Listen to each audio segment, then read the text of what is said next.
Everyone can rise for the flag salute. I would like to ask everyone to remain standing after the flag salute for a moment of silence for Mr. Mark Maxwell, who passed away this morning. He guided the Historical Society throughout his time here. Flag salute. Allegiance to the flag of the United States of America and to the republic for which it stands, one nation, under God, indivisible, with liberty and justice for all. Everyone remain standing for a moment of silence.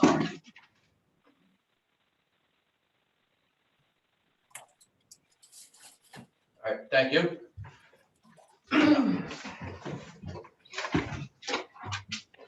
All right, how's everyone doing? I'd like to welcome everyone back to the Egg Harbor City Council meeting for April 22nd, 2021.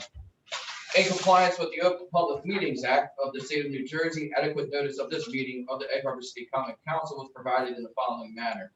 Advance written notice of this meeting was posted on the Egg Harbor City Hall bulletin board. Advance written notice of this meeting was posted on the Egg Harbor City website. Advance written notice of this meeting was sent to the Hamilton Gazette, the News, the Press, and the Current. Due to the COVID-19 pandemic and social distancing requirements, the meeting is being conducted via Zoom and conference call. The meeting is also being recorded to air on the Egg Harbor City website and channel 97. May I have a roll call, please? Mayor Jim Petty will not be here tonight. Brown. Here. Clark. Here. Dash. You said he would not be present. Possible. Dash will not be present. Heist. Here. Sefton. Here. Timbers. Here. Trithol. Here. Councilman Wright is on vacation, and Richie. Here. All right. I'd like to have a motion to approve the minutes for April 8th, 2021. Second, please. All in favor? Aye. Aye. All right. I would like to open it up to the public at this time for comment on any item on the agenda.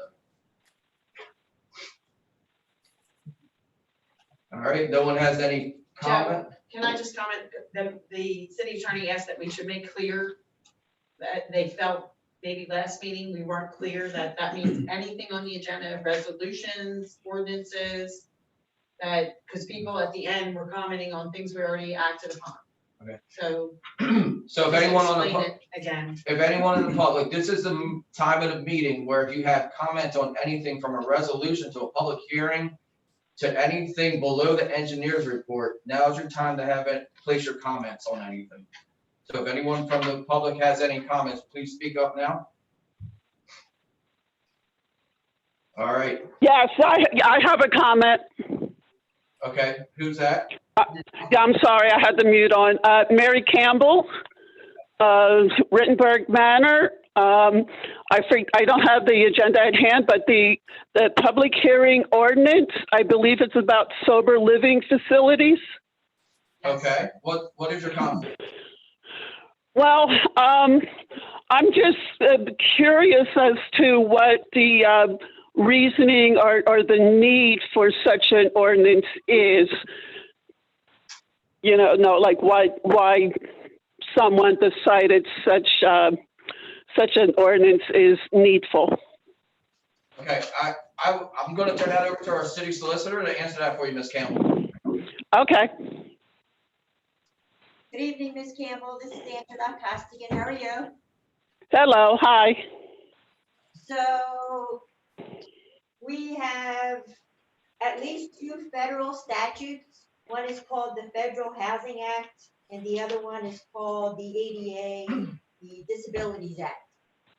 And both of those federal statutes, those federal laws, mandate that no municipality or any government of any sort can discriminate against persons with a variety of issues, including disability, sex, religion, and a variety of other issues. The Federal Housing Act specifically deals with housing. And in the Federal Housing Act, you cannot discriminate against persons with disabilities or gender or religion or a variety of things. some of the persons who reside in these facilities fit under those categories.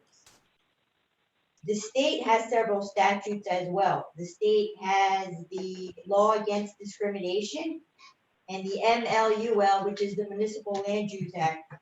And the Law Against Discrimination goes even further than the federal law. The Law Against Discrimination provides that no entity, no government entity, or any entity really can discriminate against any persons with disability or developmental issues or race or gender or religion, etc.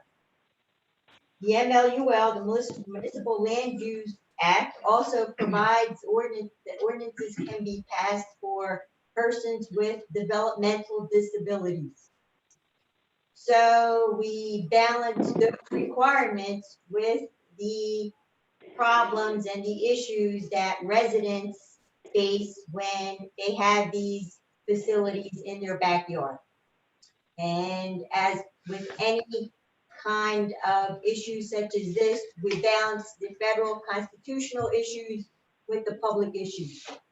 And when we balance those issues, the state courts and the federal courts say that we cannot discriminate against these persons, and therefore any kind of housing such as these types of housing, group homes, other homes that house these persons with disabilities must be permitted in all zones as single family homes. So there's nothing we can do about that. If you have a house that houses these types of persons in a single family resident, they must be permitted in all zones within the municipality. However, there are cases and rulings which permit some kind of regulation when we don't have single family setups. And Congress has actually authorized what they call Oxford homes and non-Oxford homes. Oxford homes are homes in which the unit inside the home serves as a family. They cook together, they eat together, they're a family unit. Those are permitted everywhere. The non-Oxford homes are your group homes, your cooperative sober living facilities. Those can be somewhat regulated, but even those regulations must be reasonable and must be rational and must be related to the reasons you are limiting those. And those are the ones we are trying to limit. And by limiting, I mean adhering to some kind of zoning regulation for them. So as part of our master plan, we did a review of where these facilities could be regulated within the municipality, if they should be regulated within the municipalities, and if so, how they should be regulated. So Ryan came up with distancing requirements among the cooperative sober living facilities, the non-Oxford homes within the municipality, and those distancing requirements were rationally based. There are reasons for those, in that we want them to survive. We can't prohibit them, but we want to space them so they can take advantage of our facilities, our trains, our roads, our people, but also that the citizens would have protections. That's how the ordinance is written, with those protections, and that's why it's important to have such protections within any municipality. The state comes down very hard on any municipality that zones out these facilities. In other words, prohibits them in every manner. So prohibition is not an option. What we did is we came up with a basis for keeping the facilities as safe as possible for our residents without prohibiting them. Does that answer your question? I think so, but it initiates a couple of curious things. Like you said, I'm very glad they can't be prohibited, because people with addiction illnesses or disabilities or handicaps, since that magical town of someplace else doesn't exist, needs a place to live. So I'm very glad they can't be prohibited. But you mentioned something, if I understood, or I'm just inferring, like fears and concerns of the community, which I might be able to understand, but I'm just curious if you can name one or two things that the residents of Egg Harbor City might be fearful or worrisome from people with addiction illnesses or disabilities, mental health issues. I mean, what would be fearsome? Residents of Egg Harbor City, it is residents of every municipality. Well, yes, I realize that's an attitude in most places, but I'm just curious, of course, for Egg Harbor, what citizens perhaps brought to council that their concerns are for people with these handicaps and disabilities. I'm not aware of any particular person or any particular name that I could give you. Okay. In reference generally, are concerned because unfortunately, these persons do have disabilities. I agree with you, because the Congress has stated that persons with addiction issues, alcohol, can be considered persons with disabilities. And in that light, I think those persons should have an opportunity to live with other people, and that's why we can't prohibit these kinds of homes. On the other hand, some of these persons may continue to be addicted or may continue to use alcohol, even if they are in these sober living facilities, and therefore there is somewhat of a concern by the public. I'd like to add something. One of the primary motivators for the separation between the facilities is that many studies have shown that these facilities are effective when they're immersed in a community. It's not supposed to be a full block of these facilities next to each other, because you've created a de facto institutional area. The idea is with these managed facilities, this is not, individuals living in a single family unit. It's a managed home, and they are most successful when surrounded by an otherwise, single family community. That's part of what makes these facilities successful, is immersion into a community. So the importance of the spacing is to space those facilities out. So it's not just, one block where properties value dips and now there's 6 of them next to each other, or, across the street from each other. That defeats the value of these facilities to the residents. So having that spacing is what makes these facilities to be effective. We did a whole bunch of studies that showed that when facilities clustered in small areas, it was detrimental to the residents and the surrounding community. So by spacing them out, you're allowing the facilities to function as desired without creating an undue restriction. At a 600-foot spacing, we're essentially allowing 1 per block. There's a whole lot of blocks in Egg Harbor City. So it's not an undue restriction, but again, it provides what studies have shown to be sufficient spacing to allow it to function within a community without being surrounded by other similar uses. Okay, I think I could certainly understand that. Otherwise, you'd sort of have an institution on a few blocks. But certainly, I just want to hope and see that, again, addiction houses or people with other handicaps or developmental disabilities, that each one of those kinds of homes would serve different populations with different needs. And I'm just hoping that, because it seemed like if I was reading the ordinance right, the focus primarily seemed to be on sober living. And I'm hoping that a focus on that doesn't disadvantage or create undue hardships with people with other mental health or developmental or other handicaps in a living situation. So thank you for your information and my comment. Thank you. Thank you, Mrs. Campbell. Anyone else? Okay, thanks. Anthony DeGrossa, can you tell me how many sober living facilities there are in Egg Harbor City right now? I don't know how many there are now. Yes, this one is. Do we have an approximate? Is there 1, 5? You can't write. This is Councilwoman Brown. I don't know the exact number, but I know that there are probably more than 5 throughout the city. I don't know the exact number, but there's quite a few. And the reason that they make these ordinances available to municipalities is to kind of regulate what goes on, because there's not always good things that go on in these homes. So you don't want them too close together, because then you're bringing a lot of unnecessary problems to one area.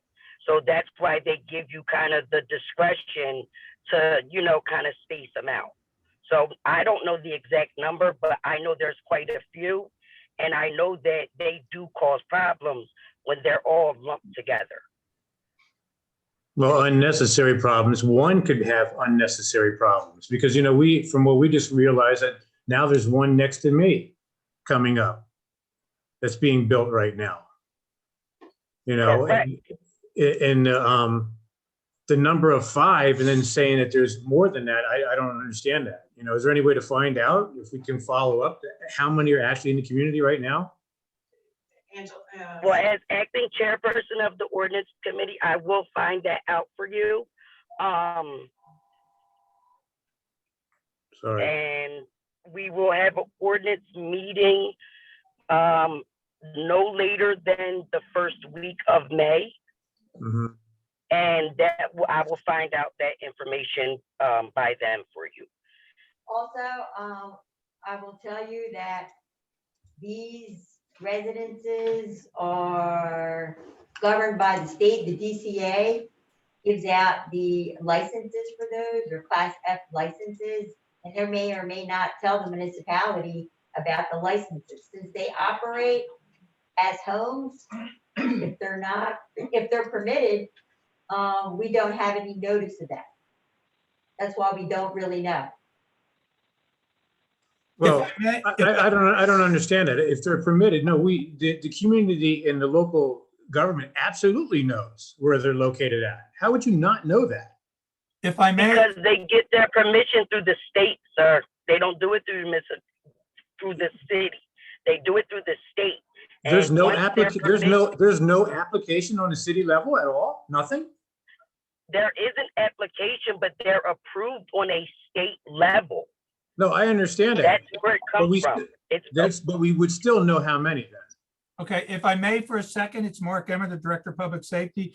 There's a difference between a clean, sober living home, an Oxford home, a rooming house, and a boarding house. So some of the places that are on Atlantic Avenue, for instance, where there's people there with disabilities that are in there, that's not considered a sober living home. So that would, Absolutely. I'm not asking that question.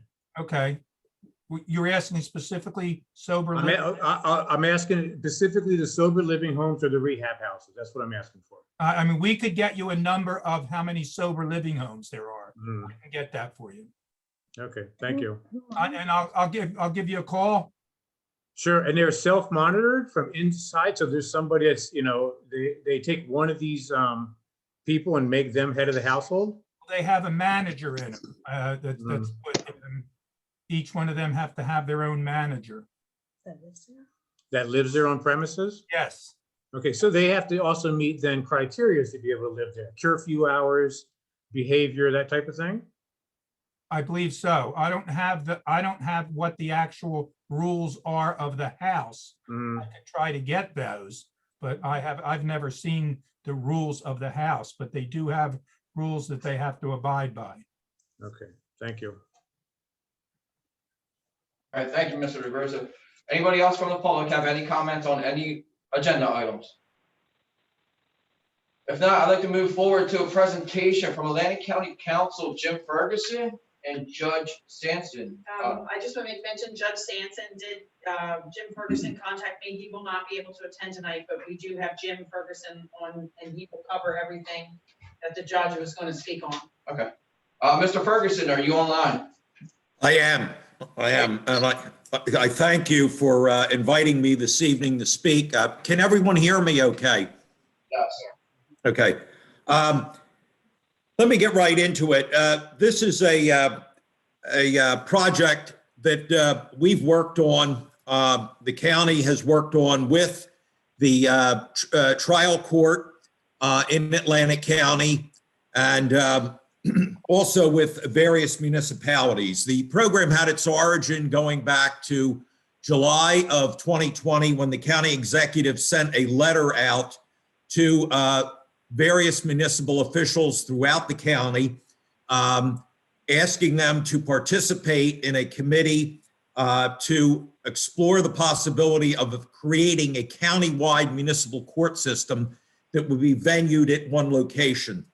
I was asked to chair that committee, and over the ensuing period of time, we have put together a committee, a subcommittee of various municipal officials who have attended, and then a committee from the Superior Court consisting of the assignment judge Julio Mendez, Judge Mark Sanson, who's a retired Superior Court judge, the presiding judge of the municipal court, Lou Belasco, trial court administrator Howard Birchtold, and municipal division manager Brian Jetter.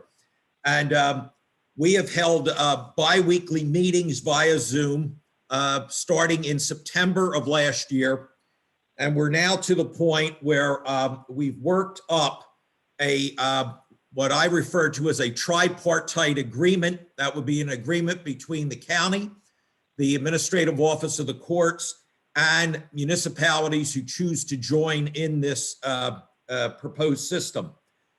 Let me just explain, this is truly a shared service among these three entities, and let me explain.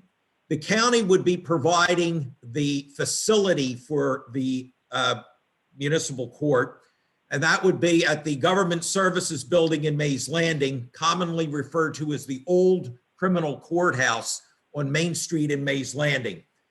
That facility was used as the courthouse that housed the criminal division a number of years ago.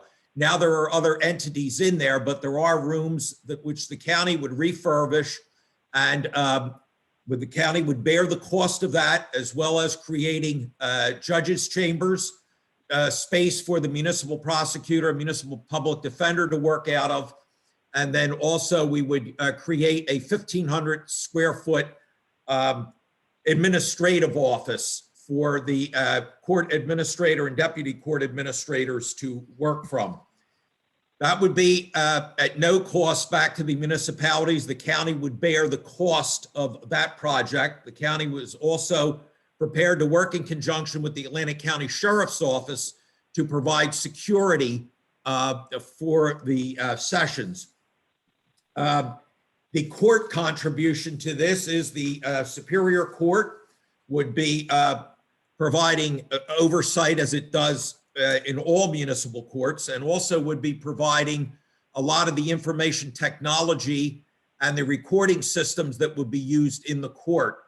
And the municipalities who participate would be allocated, a budget would be formulated each year, and then the allocation of that budget back to the participating municipalities would be based on the pro rata share of your municipality's cases to the total number of cases from all of the participating municipalities. The tripartite agreement would provide for several what I believe to be very critical items that benefit the municipalities. There would be two committees established. One would be a governance committee. The governance committee would be charged with oversight, meeting with members of the Superior Court and the staff, and also reporting and meeting with members of the county and reporting back to the other municipalities. That committee would also, in the last quarter of each calendar year, would meet and would formulate the budget for the ensuing year. The committee would be made up of 5 members picked from the various municipalities. The program, the plan as currently drafted would call for those members to be done on a geographical basis, with one person coming from those municipalities, what I call the shore municipalities, a representative from the mainland communities. That's the area between Route 9 and Shore Road, from extending from Absecon down to Summers Point. A representative from the western municipalities, those would be the municipalities to the west of Egg Harbor Township, Hamilton Township, and Galloway Township. And then the three largest municipalities, there would be a representative from at least one of those municipalities. There would also be a personnel committee, again, 5 members, done on a geographical allocation. And the personnel committee would meet and would determine, by working with members in the Superior Court who oversee the municipal division, they would determine the number of people that are needed for the court. That would include the judges, municipal prosecutors, municipal public defenders, and your court staff, your court administrator, deputy court administrator, your clerks, and so on. That committee would then also make recommendations concerning the salaries that would be paid to those positions.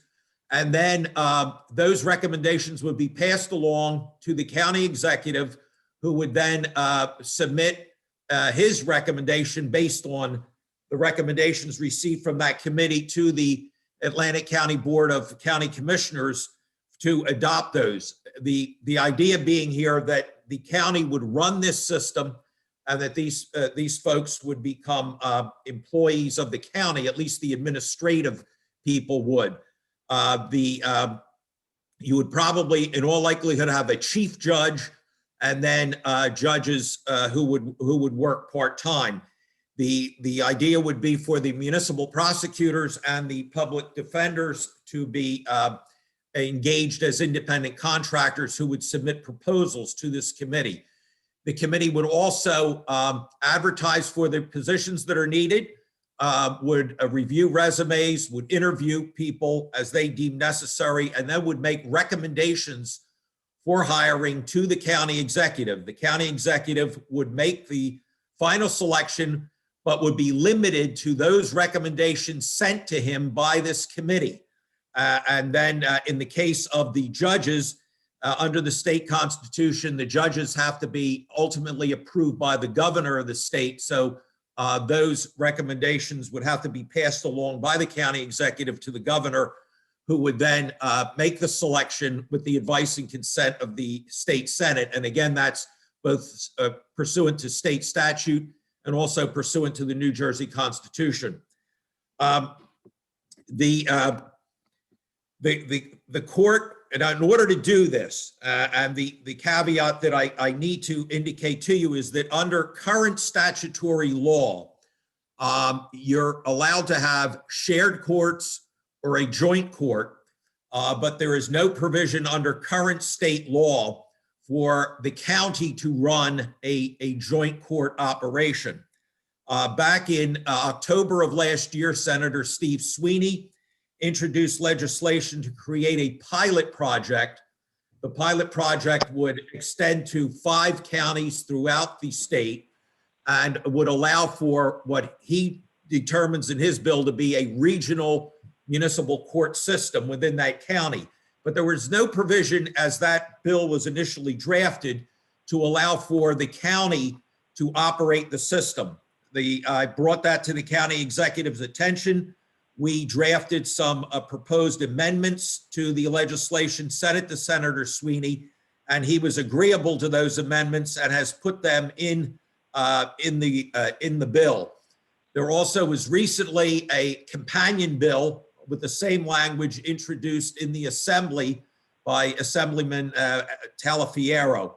I talked last week to Kevin Drennan, who is the executive director of the state Senate and the main aide to Senator Sweeney, who informs me that it's the plan to move forward with this legislation into committee starting the first week of May.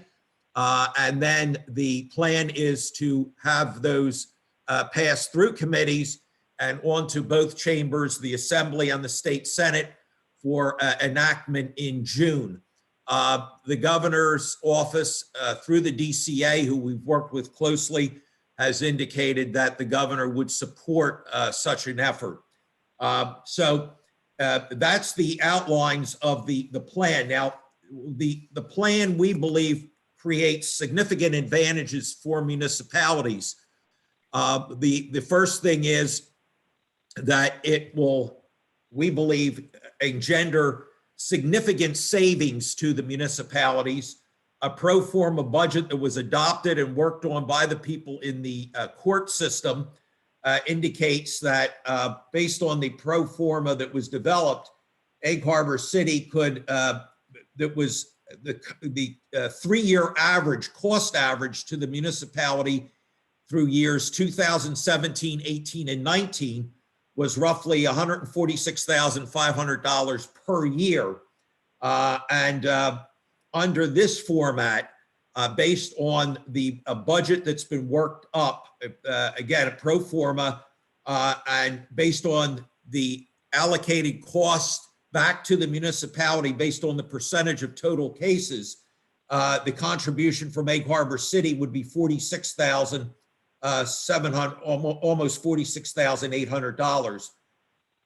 Plus, also, the municipality would keep the revenue, whereas my understanding is now the Egg Harbor City is in with Hamilton, that you pay the city of Hamilton an entry fee. I believe it's, I've heard a figure of $70,000, but that Hamilton keeps all the revenue from tickets that emanate from the municipality. We believe this plan would be to your advantage. You would also have the advantage that you wouldn't have to have your police officers providing security anymore. That would be done from a central location. Your police officers could be out on the street investigating crimes and doing patrolling, which is what they're hired to do in the first place. And the other thing is it would save and allow the municipality to make much better use of the physical plant rather than having that open your court to people coming in and housing a court there. Court would be at a central location. Now, let me address a couple other things that have come up. We heard at the outset, well, this is going to be a disadvantage because police officers and people who have to testify will have to go to Mays Landing. That's not going to be the case. Due to the pandemic, it's been estimated that between 80 to 85% of all matters are now handled virtually by municipal courts, and that would continue. The only matters that where officers would have to make personal appearances in Mays Landing would be matters that where there can be a penal consequence, where a person can face potential jail time. Those would mostly be cases, DWI cases, or cases of a criminal nature where the county prosecutor remands the matter back to the municipal court. So we believe that there are 3 distinct advantages to the municipality. Now, let me just shift focus very briefly and address some of the issues that Judge Sanson would have addressed, and he apologizes. He had a prior commitment and can't be here this evening, but he would, if he were here, he would tell you that you're going to get the advantage of having a centralized location. You're going to have uniformity because there'll be one court with a couple of judges in that court system. You'll have the advantage of having the most up-to-date equipment placed in this court, and that will be done through the administrative office of the court. That will include the recording systems in those courts and the computerized systems that the administrative staff will need to oversee the court. We would plan through the AOC. The plan would be to set for people who are don't have computers and or don't have internet access. We would set up kiosks in each municipality where people, if they have to appear in court and they don't have the facilities at their home, could go to the municipality and get in and get online and have their case heard and taken care of. We would create better hours. We estimate, the plan is for there to be 80 court sessions per month. You'd have at the outset at least 2 judges working every day, morning session, afternoon session, and the possibility also of night sessions or evening sessions should that be deemed necessary. You're going to probably have more uniform results, but a big factor that, and it's a shame that the judge isn't here because he could elaborate on this even better than I can. You'll be able to bring programs to a central court that are simply difficult to have in all the smaller standalone courts or joint courts. And those would be programs relative to addiction services, domestic violence services, supervisory probation services, and mental health services. And the judge would tell you that a lot of what you see in municipal court, particularly among recidivists, are people who, quite frankly, a lot of times have either mental health problems or addiction problems. If from a central location, the Superior Court, in working with outside agencies, would be able to have those agencies present there and also would be able to have a supervised probationary program for people who are put on probation. We believe that would cut down on recidivism, would help those people who have those problems turn their lives around and become better citizens. So that in a nutshell is the presentation. Let me I have some notes here. I just want to check and make sure. I believe I've covered the main points and highlights that I want to address. The plan also would be for the timeline on this would be, we hope to finalize an agreement that we would send out that would be approved by the people in the Superior Court. That would then be sent out to the municipalities probably the second week of May. And then we would ask the municipalities to give that consideration. And if they're in favor of joining, to pass a resolution and communicate that back to us by the middle of June, or certainly by the end of June at the latest, so that the county can then swing into action and take the steps necessary to have this up and running by January of 2022. So I thank you for allowing me to make this presentation, and I'll be happy to answer any questions that you may have. All right, thank you, Mr. Ferguson. I'd like to open up to anyone on council that has any questions for Mr. Ferguson. All right, I do have one question for you, sir. Yes. As far as this moving forward and actually being put into place, is there a certain percentage of municipalities you need to partake? We would be shooting for really at least 8, preferably 10 municipalities to get started with this. And the reason for that is that, you know, if you reach a figure of 10, you have 23 municipalities in the county.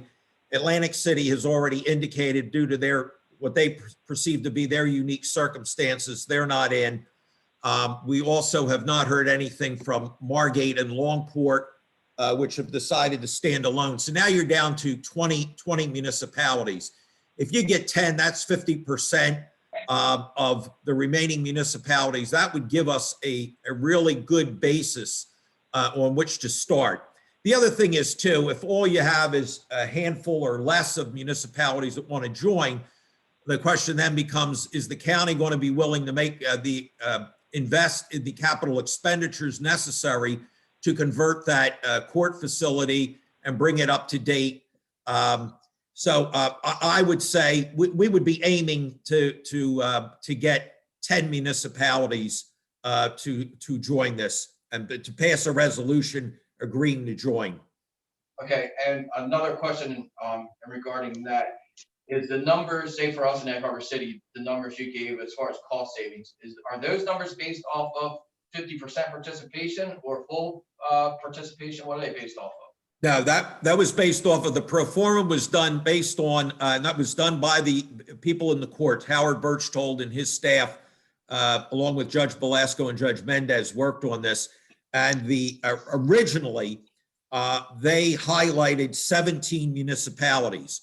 So these figures are going to, will change. You know, if you have only 10 in, you're not, the savings won't be as dramatic as they are in this pro forma. But we still believe that, you know, this is showing, based on if you had 17 municipalities in, Egg Harbor City's percentage of savings would be roughly 68%. If it's 10, it's obviously it's not going to be that much, but the savings we believe would still be substantial. And keep in mind, you would still be keeping your the fine money rather than paying everything over to the town of Hamilton, which is being done now. For at least that's my understanding. No, you're correct about that. They were the only two questions I had for you. Again, I'll open up the council if they have any questions of their own. Thank you. Appreciate it. It doesn't sound like anyone has any questions at this time. I have a question. Okay, Councilman Timbers. Thank you. If the city were to join this agreement, what's the term? Is this you're in? Now, there are provisions for withdrawal. What we the entire agreement is for an initial term of 10 years. That's the setup. What we would the agreement also provides that if a municipality gets in and then withdraws before being in the system for 5 full years, like for instance, if you decided to withdraw on in year 4, you would still have to pay the assessment for that year and then would have to pay the assessment for 2 years after that. And the reason for that is because, you know, if it's not going to be to the county's advantage or to the other municipalities who may be in this for the long term to have municipalities switching in and out of the system, because that's going to affect obviously the budgetary numbers. And also the county is going to want to make sure, although the county is eating the cost of the capital improvements, it's not charging for them. Obviously, we want to, if they're making those improvements, we want to see this system get up and running and really be useful and not have municipalities join and then after a year or two leave the system. You can do that, but again, there would be that those provisions that would be enforced. Thank you. You're welcome. I have a couple questions, Director of Public Safety. Hi, Mark. How are you? Good, Jim. How you doing, buddy? Good to see you. Just two things. My understanding is that Egg Harbor's paying $36,000 to Hamilton and then $60,000 of the first $60,000 of our fines. And then once the $96,000 is paid, then we keep the rest of our fines. That's my understanding. Definitely if it's $46,000, Egg Harbor City's taxes could go down, but aren't the county taxes going to go up? Well, you know, you're don't forget, Mark, again, this will be part of the overall budget, okay, of the county. The county's budget gets spread over 23 municipalities. So that, yeah, there's going to be a cost factor involved. And some of this, as far as capital improvements, the county has a capital program. And we usually do these type of projects on a pay-as-you-go basis. But we wouldn't be bonding for this. We probably already have monies that would be set aside for some of these capital improvements. Again, what the overall effect is that, you know, we would have to wait and see how the budget shakes out. And as I said, you would be billed back the actual cost of operating the system once it gets up and running. That's where a budget would be formulated, and based on the percentage of cases that you have, that amount of money would be allocated back to the municipality. Just one other question. You mentioned the kiosks in local police departments that people didn't have computers could come and utilize. Yes. Wouldn't we still have to supply police officers to police those? I don't know, I guess so, but I think that you would have better control over the situation, whereas now when you have a court session, and as you will recall, Mark, you and I, I prosecuted up in your town back in 2002, and when court was in session there in an afternoon, that courtroom would be packed with people. If the cases are spaced out now, you may have a person or two at a time that would come in. And again, depending on how the system is structured, there may be different types of cases done on different days so that you wouldn't have everybody showing up for court on one day who would need to use these kiosks. Again, I don't know exactly what the structure of that would be, but that's something that would have to be worked out with the court staff. Okay. Thank you, Jim, and thank you for your time for coming tonight. Thank you. Thank you. We have a question in the chat asking if Hamilton has been given this presentation. And are they interested? Judge Sanson and I had a Zoom conference with the mayor, with two of the council people, and with the chief of police and the town administrator last Friday. We made the presentation, they presented, they made no commitments. I think they're considering it, but I don't know any more than that at this point. Okay. All right. If there's no other questions, Mr. Ferguson, I'd like to thank you for the presentation tonight, taking the time out of your night to do so. Thank you for inviting me. I appreciate it. Have a good evening. You too. Take care now. Thank you.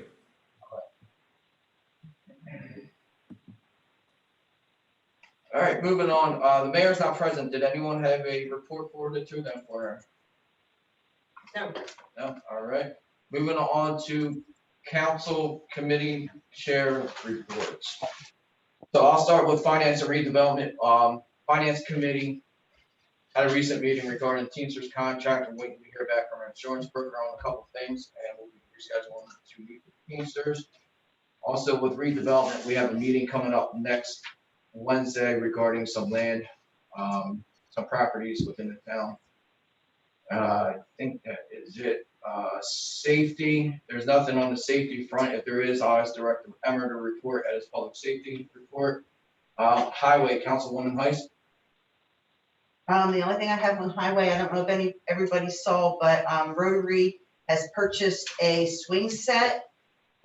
They're gonna have put 2 swings. They're called expression swings. If you've never seen them, look them up. It's a seat for an adult, and then they have a seat for a child that sits directly across, and you can swing together with your child to see their expression. We're gonna have one that's for toddlers and one that's for larger children that's actually handicapped accessible also. We're going to put them over in Rotary Park in honor and memory of John Sen, who gave so much to Egg Rubber City. They're going to be put there. We're waiting. Keith did Keith talk to you? Whether apparently not. Guess not. We need to know if we can have our guys put those swings in. Oh, yes, he did reach out. Actually, I don't know if Jody was copied too, but apparently we can install them. You just have to have them inspected like you would if anybody installed them. Okay, then I can get that back to the person, and then we can move on with that. We just weren't sure if it was going to avoid like any insurance issues if we had our guys put them in and not. I know in the past there was other equipment installed there and the same thing, it was inspected. And okay. I mean, I don't know, is the highway prepared to install them? I'm not sure of that. Like, it sounds pretty big if you can. No, it's not. It's no. 2 swings. There's some. They're not. It's not. No, just 2 okay. swings. Just make sure to get inspected. Yes. Okay. And then that was it on highway. Okay, you want to go into property and park, property and playgrounds. I'm sorry. That was parks and playgrounds and then property. I think that was that. Okay. Moving on to licenses and. No, we have a property meeting, the 27th at 6:30 via Zoom, All with the solar company. right. Good. Yeah. Okay. Licensing and ordinance, Councilwoman Brown, do you have anything?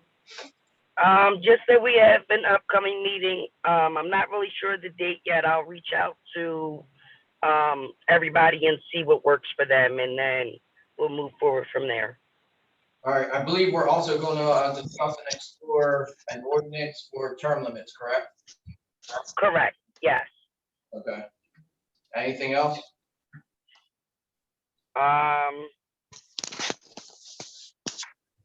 Term limits for council?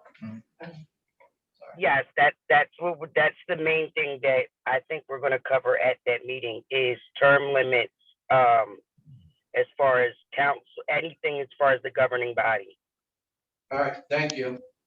Okay. Councilman Timbers, land use. Hi, thank you. I have 2 items to report. The first one is land use.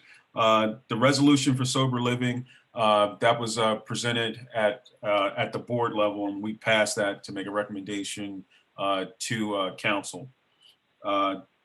Also, we discussed the cannabis legislation.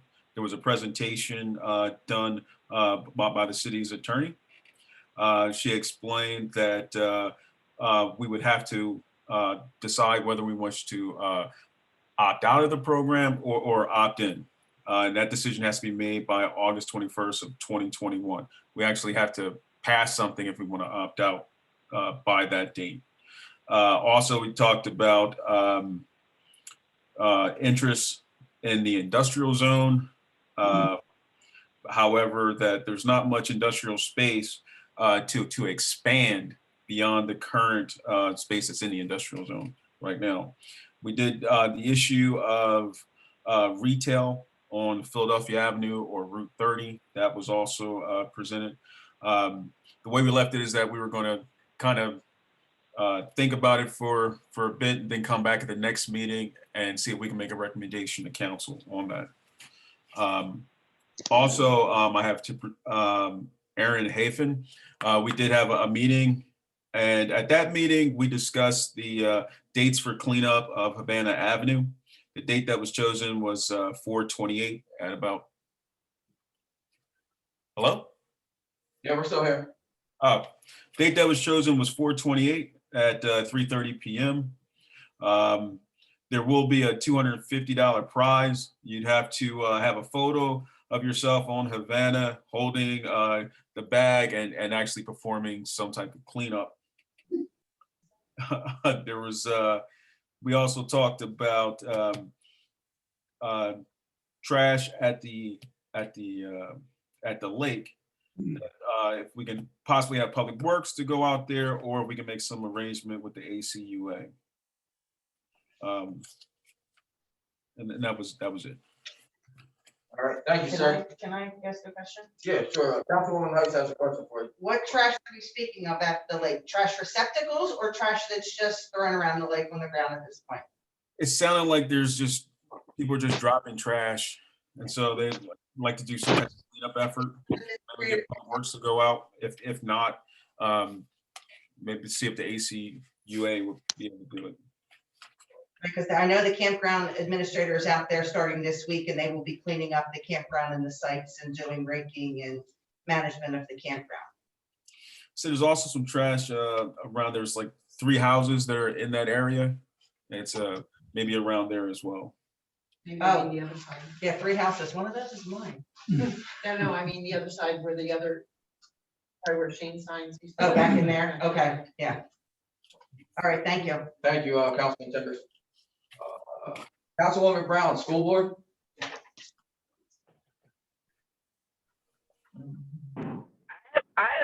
I've had no communication from anybody within the school system. Like, I really don't understand. Even as a parent, like, they're basically closing everybody out. And I don't understand why, and nobody can give me any answers. Okay. So I don't know what's going on, but on both levels, they're not opening up the Zoom meetings, and you can't go in person. So not only am I concerned as a council person about this, but as a parent, I don't know what's going on. So, I don't know if there's anything that you guys can do to reach out to people and find out what's going on, but I'm not getting any answers from anybody about anything, and I've reached out. Okay, so I'm gonna ask you to send Meg an email if she can follow up and look into that for us. She has a direct connect on that. Okay, thank you. I would appreciate that. All right, thank you. Meg, anything for Jeff? No, just that we did, you know, on that vehicle fence, and we did have a fireman that was injured. And we've been going through a process. This is the first time that's happened since I've been here. And one that was hospitalized. So we've been learning a lot through the process. Like it's the first time, I've been here 21 years, first time an employee that has been injured and hospitalized. So we have been in contact with the insurance company and Jeff been learning a lot through the process, but he is good. He should be home Saturday, so. All right, that's good to hear. All right, Director Emmer, your public safety report, please. The public safety report is for the weeks of February 4th to February 17th. We handled 1 fraud, 1 simple assault, and 3 thefts. We had 5 motor vehicle accidents. We had 46 motor vehicle stops that resulted in 80 traffic summonses. We had a total of 124 stops. We arrested 10 individuals, 1 for DUI. We had 3 business alarms. We handled 4 criminal mischief complaints, 7 domestic complaints, 21 EMS incidents, and they conducted 130 crime prevention patrols and 193 property checks.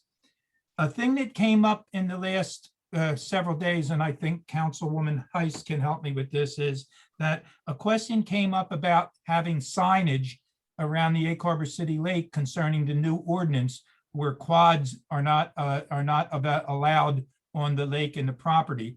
I know Councilwoman Heiss was out there and there was some trucks in the, correct me if I'm wrong, Donna, the lake parking lot, not the one on the other side. And, you know, Councilwoman Heiss wanted to say something, and when she looked, there's no signs up telling anybody that the ordinance isn't there prohibiting them. And I don't know, and if somebody could help me out, who gets the signs? Where do we get the signs from? How do we go about getting signage up there, letting the people know that the new ordinance is in effect? Mark, can you hear me? Mm-hmm.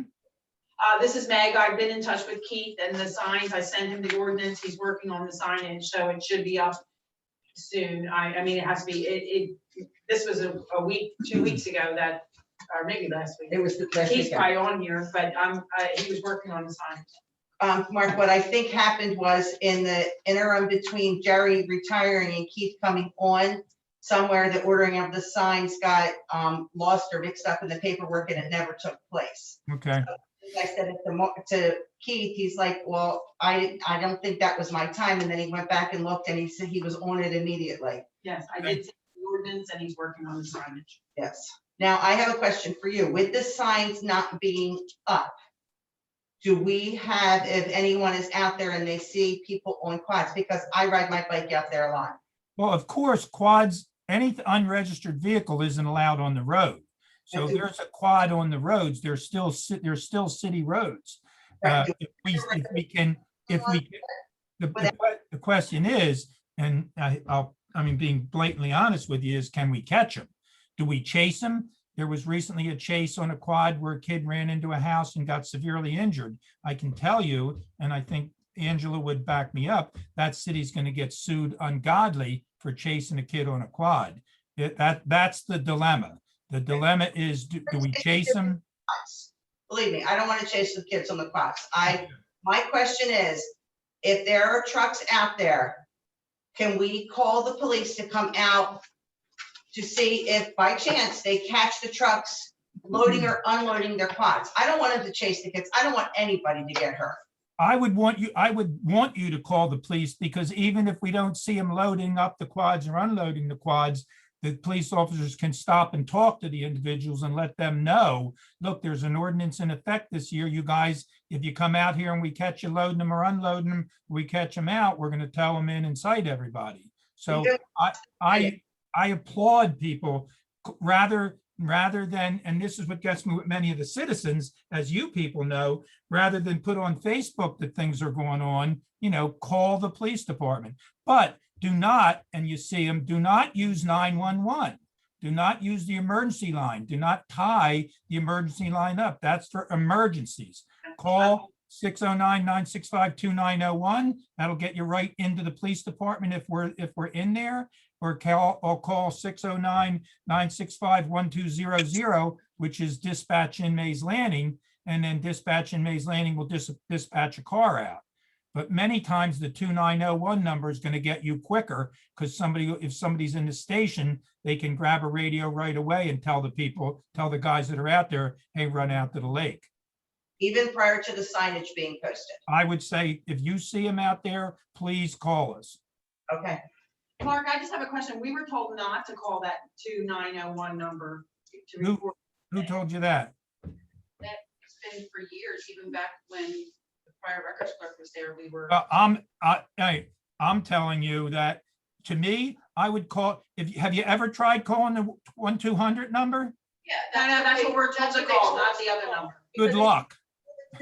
Good luck. 2901 rings right inside our station, and if somebody's there, we'll pick it up. So, I mean, I would try each number, and whichever you get the quickest response, that's what you want. I know, but Mark, you might want to check on that, because we were told not to call that number because they want. I am the director of public safety, and I am telling you and the public, it's okay to call that number.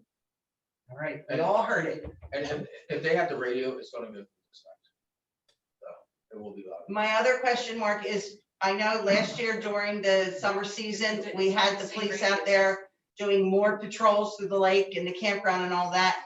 Can we start looking to get that started up again, because he is going to be open the campground very soon? We can do that, but the manager of the campground has to understand that we can patrol it for him, but we are not their private security. We will go out there and assist and help when we can, but we are not their private security. And I'm going to have a meeting with him probably next week sometime, and I can get a hold of you to maybe join in on that meeting. I would appreciate that. Okay, Thank you.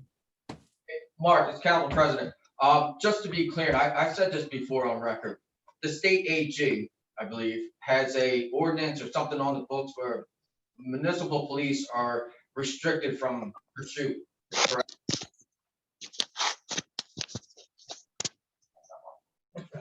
All right, you there, Joe? You hear me, Mark? Hi.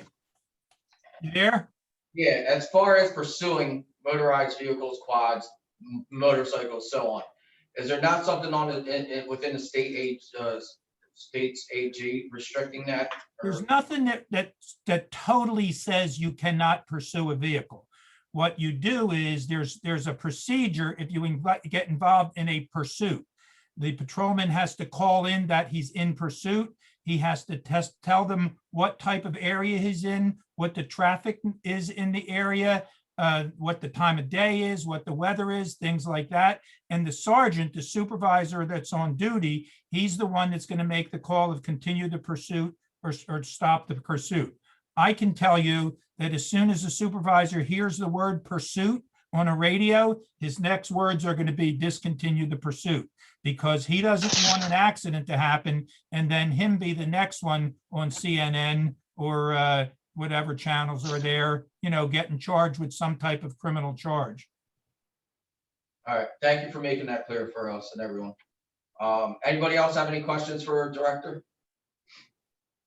All right, thank you, Mark. Thank you, guys. Jody, CFO report, please. I don't have. All right, Angela, sorry, skip one. Meg, city I clerk have report. nothing, thank you. Angela, city attorney report. Thank you, Mr. Ritchie.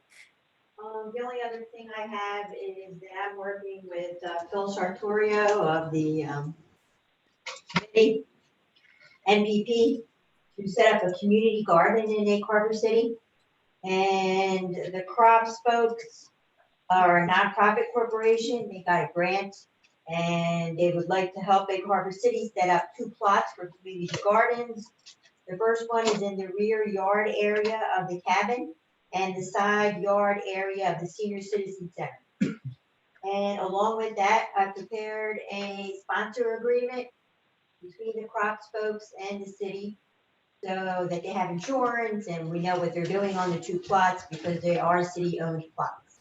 And along with that, I set up rules and regulations for the folks who want to either rent the garden, or the city hasn't decided yet whether to give it to them for free, with the understanding that they have to keep it. So Phil is talking to the Crocs folks now to determine how they want to disseminate these community garden plots and how many they're going to have. And then when I have further information, I will let you know. But I thought it was a great idea, so I decided to help them with that. Awesome, thank you. That's all. Thank you. Any questions for our city solicitor? All right, moving on. So number 14, we have a public hearing for the 2021 Egg Harbor City. Oh, engineer, sorry, Ryan. I just skip it every other one. Yeah. I'll go back. It's an even numbered night. I'll try to keep it short. I apologize. No, it's not a problem. So DOT Route 30, we've been working with them. They've been very accommodating and granting requests and helping us out where needed.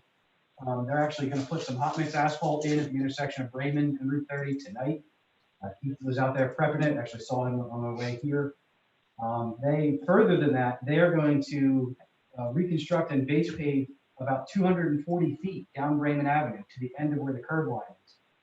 The justification being that that's what's needed to get the water off the end of the curb and off into the field there where it's trying to go. So that's a pretty substantial portion there.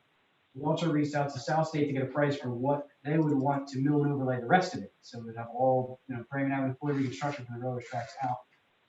Their contract unit price is very low because of the quantity of Route 30. So, I mean, now that we have that, we just got this determination today. Now that we have that, I can put together an estimate and bring it back to the highway committee. We can talk about, whether it's worth it to do it. It's going to be like $5,000 or $6,000 to pay half the road. And it has to be done. Kind of a no-brainer, yeah. So we'll get the details together and we'll work out, how we can do that. Atlantic Avenue, we are still waiting to hear back on the filings. Our submission was November 30th. We actually sent them a letter last month that said we're going to start without a permit. I figured that would like raise red flags and called me right away. It's been 3 weeks, still nothing. So, so at this point, we're going to try to reach out to potentially like liaison that's available to municipal governments at the governor's office, and or go through DOT and have their municipal group reach out to the Finance Commission, because I mean, at this point they're jeopardizing our funds in 5 months since they responded. Very, very uncharacteristic. And like I said, when I sent that letter, I figured right away I got a phone call. Chicago Avenue, we're still waiting for word on additional funding from DOT. Again, it's up at the state level. We just had a meeting today to talk about some repairs of the dam and how to use the funding that you guys have. We're going to go out and get some quotes for to achieve some of the recommended repairs that we think will be around the amount of funding that you have. If the quotes are a little higher, things don't work out, there's still ways to spend the money, having Public Works do some things, and sort of button up some of the lower hanging fruit. And then one of the other things that's on the agenda is the Energine group at the tower site. They did provide a concept plan. Their attorney or their engineer and the planner reached out to present dialogue with them. But after some discussion, we kind of figured everybody will benefit from a little more time, let them get things together a little better.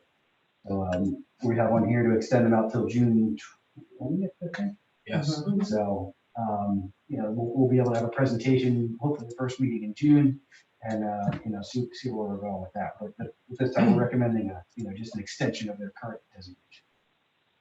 So that's really it for me. Donna covered the solar meeting and then the marijuana discussion at the land use board. As Carl mentioned, we're planning to make a recommendation at next month's meeting. And then city council will have 2 to 3 months to make it. Yeah. So I have a couple things just real quick. The industrial park lots. Mm-hmm. I know you're actively looking into those 1 or 2 that are partial non-usage or whatever. Any information you get on that? So I haven't come across anything yet. The question I put out was, do we know who made that map? Because that doesn't look like anything that we put together.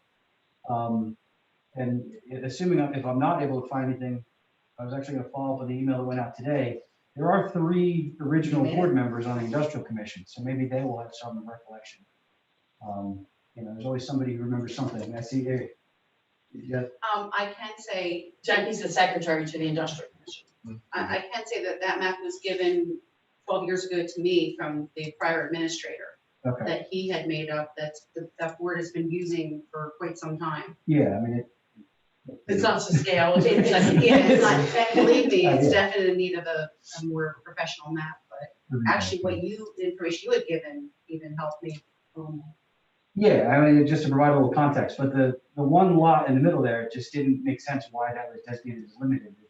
It's not on any DP list, it's not on any, That non-contaminated was the sites. commission's, one of their questions, like, what does that mean? Like, why is it considered limited if it's?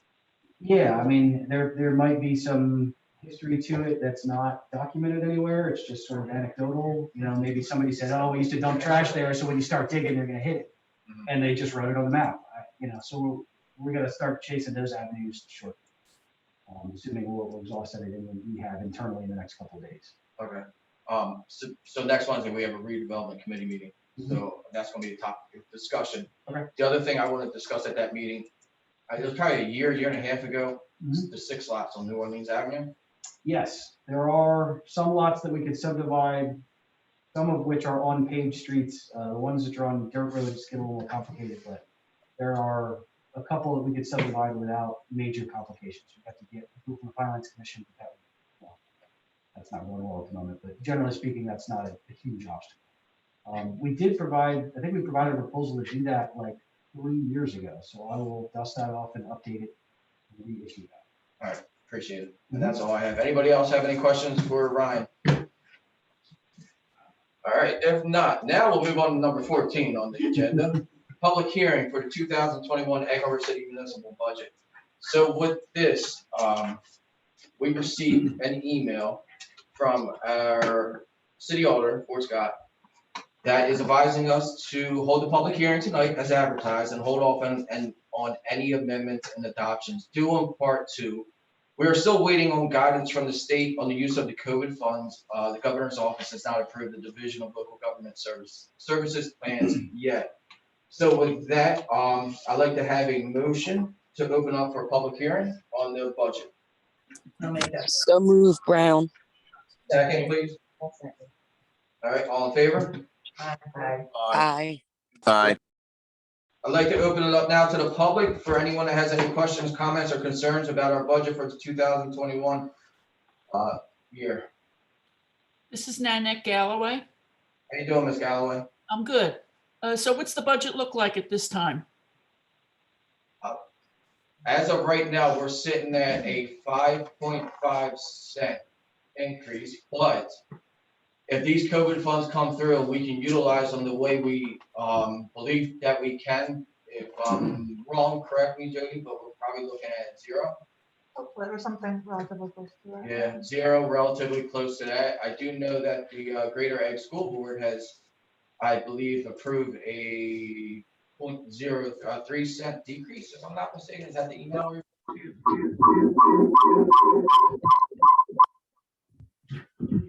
So does that okay. So does that answer your question, Ms. Galloway? Yeah, did anybody hear about the school district tax? I just made mention of it, the Greater Egg. No, like our own school district. Oh, no, I have not. Have you, David? I have not heard anything from the local school yet. Nobody here has yet. All right, thank you. You're welcome. Anybody else from the public with any comments, questions, or concerns on the municipal budget at this time? All right, at this time, can I have a motion to close the public hearing? I'll make that motion. Second, please. I'll second. All right, moving forward, as advised again by our auditor, we're going to, hold off and table the amendments and adoption of the municipal budget. So with that being said, we'll move on to 15, resolution. The utility credit for 1515 Grant Street. There is a leak in the irrigation system resulted in a large water bill. The irrigation system has since been repaired and functioning properly, and the business has produced an invoice for irrigation repairs. A credit be issued in the amount of $2,160.50, representing 298,000 gallons of water at $7.25 per 1,000 gallons. May I have a motion I'll make that motion. Second, please. Second, Brown. Roll call. Brown, Yes. Clark. Yes. Heist, Yes. Sefton, Yes.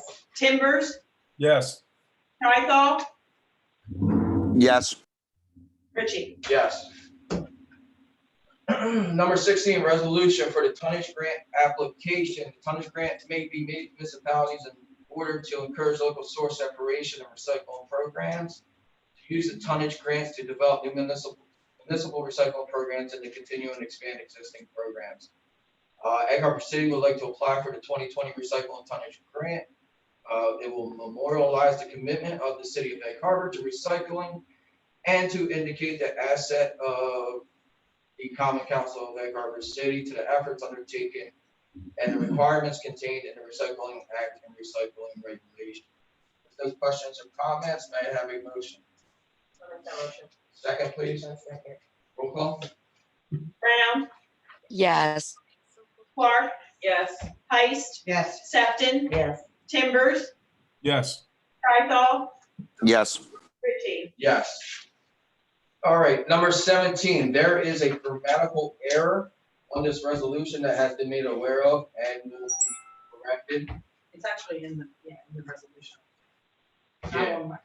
Yeah, so it's on the resolution, the address of the winning, the awarding of the individual for the concession stand is wrong. So with that being said, I don't know if Mrs. Maldonado is online with us right now, but she has been awarded the proposal to operate the Egg Harbor City concession stand for the 2021 summer season, beginning on I think it's Mother's Mother's Day. Day weekend. Mother's Day weekend. Through the end of September. Yes. So with that being said, there's no questions or comments. May I have a motion? Second, please. I'll second. Roll call. Brown, Yes. Clark. Yes. Heist, Yes. Sefton, Yes. Timbers, Yes. Python, Yes. Ritchie. Yes. Can I add something to that now? Yeah, I have a comment from Councilwoman Height. Mrs. Maldonado is going to run the stand from I'm thinking Monday to Saturday, she will be out there. She will not be out there on Sundays. So Ryan Hacker, who has the Rubbing Gringos, he will be out there on Sundays, as he was out there all season last year.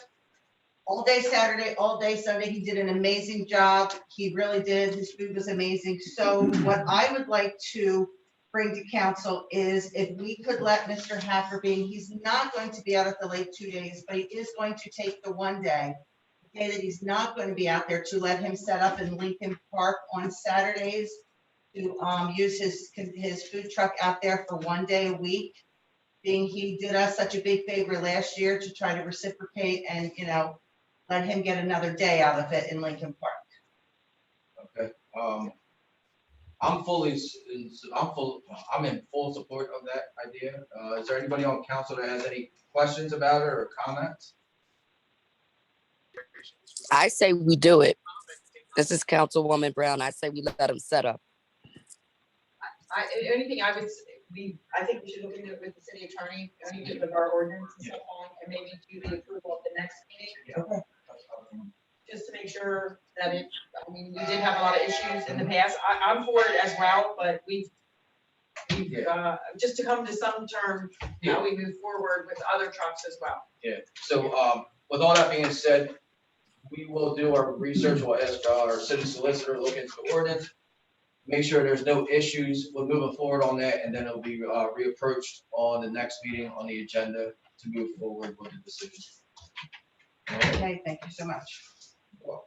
All right, number 18, resolution authorizing award of non-fair and open contract for HVAC maintenance repairs to Bishop Mechanical.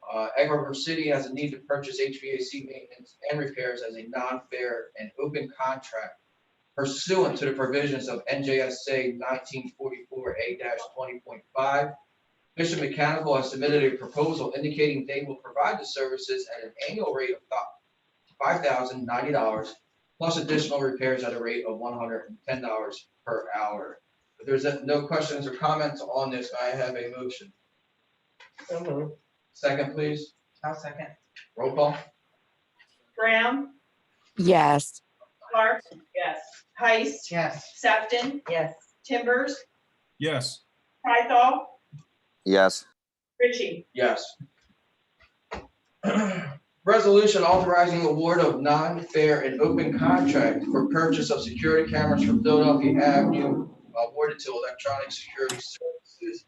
Again, Egg Harbor City has a need to purchase security cameras for Philadelphia Avenue as a non-fair and open contract pursuant to the provisions of NJSA 1944A-20.5. The anticipated term of this contract is 3 months from May 15, 2021 through August 15, 2021. Electronic Security Services LLC has submitted a proposal indicating they will provide the cameras at the price of $16,810.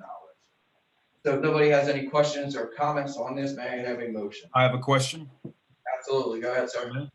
As this is non-fair and open and it's close to the 17,500 threshold, did we check to see if there's anyone on the state contractors list that could have provided the security cameras for cheaper?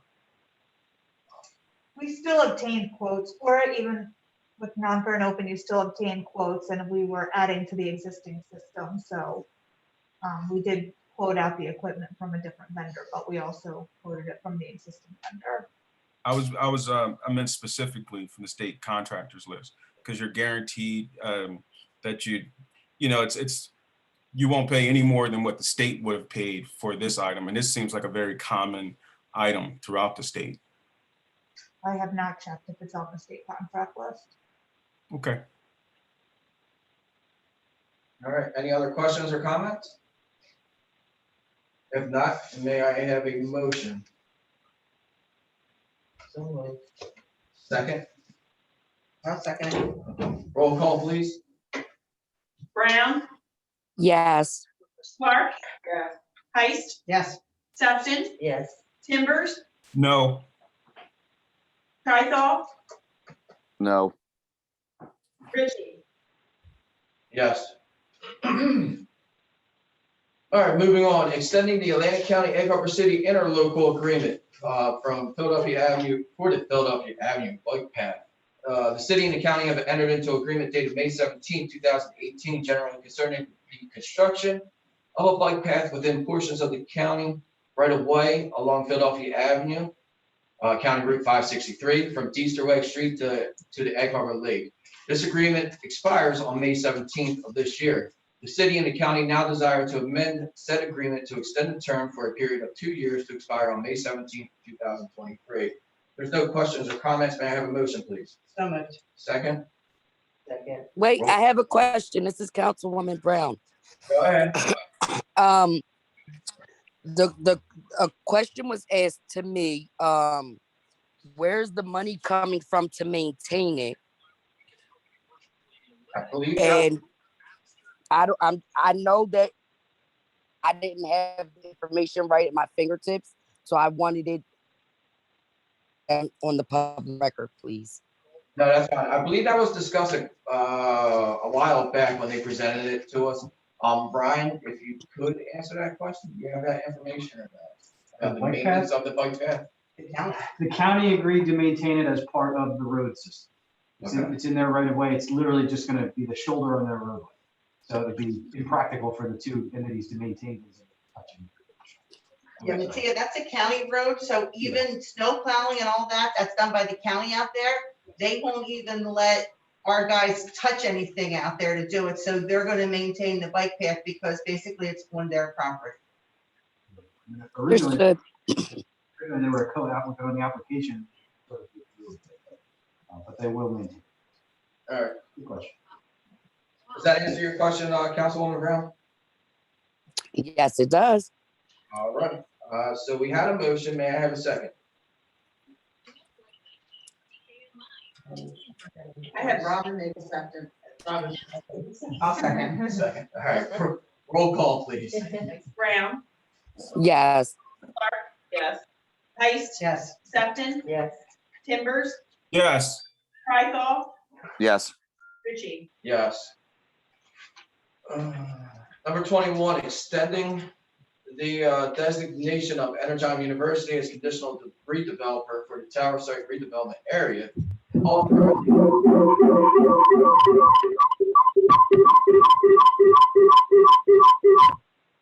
And authorizing entry into a redevelopment agreement and agreement of sale through June 20th, 2021. Brian touched on this on his engineer's report. If there's any questions or comments? If not, may I have a motion? Second, please. I'll second. Roll call. Brown. Brown. Clark. Yes. Heist. Yes. Sefton. Yes. Timbers. No. Krykoff. No. Ritchie. Yes. Oh, Brown, is Brown back? Councilwoman Brown, you there? Go on. I never left. No. You're breaking, I believe your connection's a little. Yeah. What was your, vote on that? I'm sorry. Or put it in the chat. No. Okay, thank you. Is that 3-3? No, we had, Clark, 4-3? Heist, Sefton.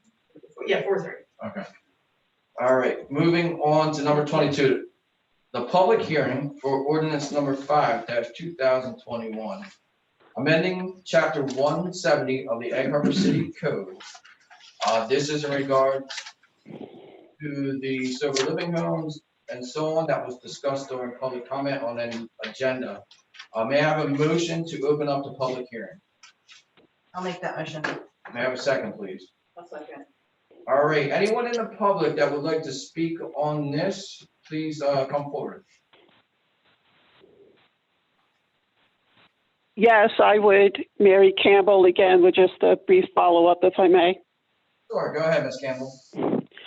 I appreciate Mr. Emmer qualifying that each of those types of homes have different focuses and purposes, like sober living, group homes, boarding homes. And my concern has been just that, the focus being concerned with people with the sober living, issues, addiction issues, that people with other disabilities and handicaps don't suffer unattended difficulties and consequences. And what I mean basically is by less homes for people with various difficulties means their lives have more hardships, including things like homelessness. So I just hope that though the focus does seem to be on sober living, that the unintended consequences don't harm anybody else. That's what I wanted to follow up, because all those different types of homes listed in there do have different focuses. Thank you. Thank you. We appreciate that. Anybody else in the public?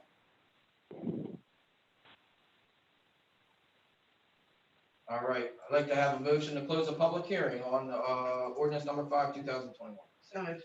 Second, please. Second, Brown. Thank you. All right, moving forward to the adoption of ordinance number 5-2021. May I have a motion? So moved. So moved, Brown.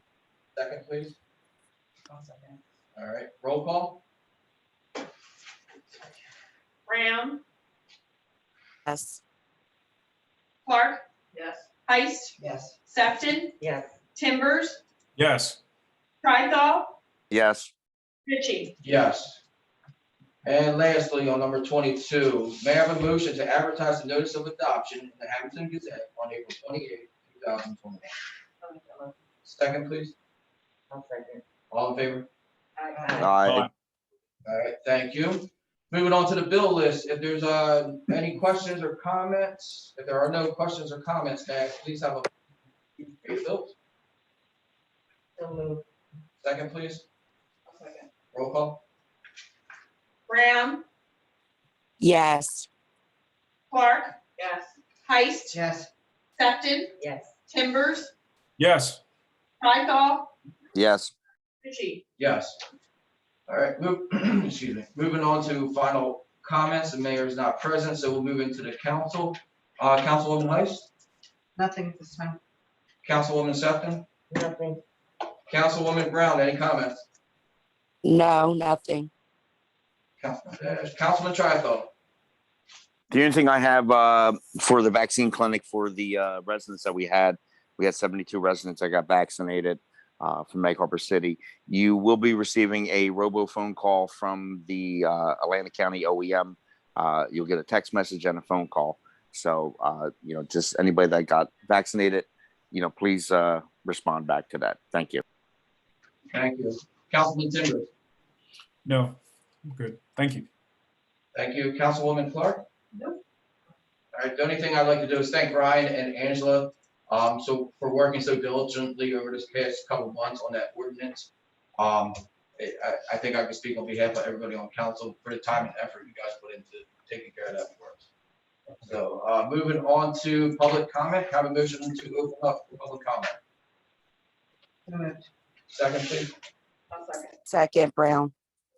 Anyone in the public have any final comments? Yeah, this is Nanette Galloway. Hey, Ms. Galloway. I just wanted to let everyone know that the Sustainable EHC is having a Arbor Day event. We're going to be planting a tree in front of City Hall in memory of all those who lost their lives from COVID-19. John Sen's family will be there. We're looking for somebody to do some public speaking during that event. If anybody from council can show up, it's going to be at noon, Friday, April 30th.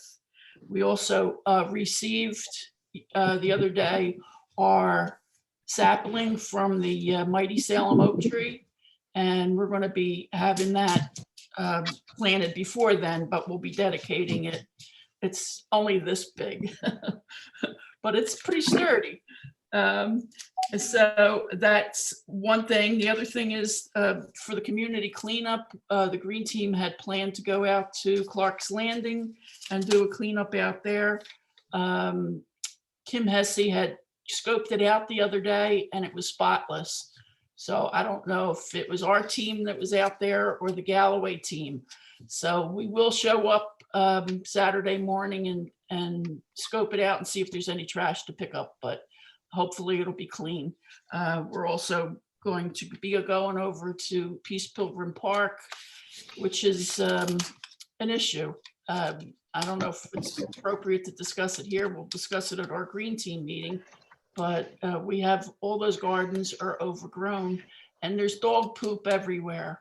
And we lost a lot of the grass, I understand, from the dogs running up and down the hill to get to the park. So I think we have to consider either designating it a dog park and having it with regulations and membership and all that stuff, which is a lot of work for the city, or prohibiting dogs from going in there. But if people aren't going to be cleaning up after their dogs, they shouldn't be allowed to run free. They're all should be on a leash, and people just open the gate and let them run free. So it's an issue the city might want to discuss in the future about what to do about that. Nanette, can I comment? This is Meg. Yeah. Nanette did send an email prior to COVID striking. Remember the park was closed for that.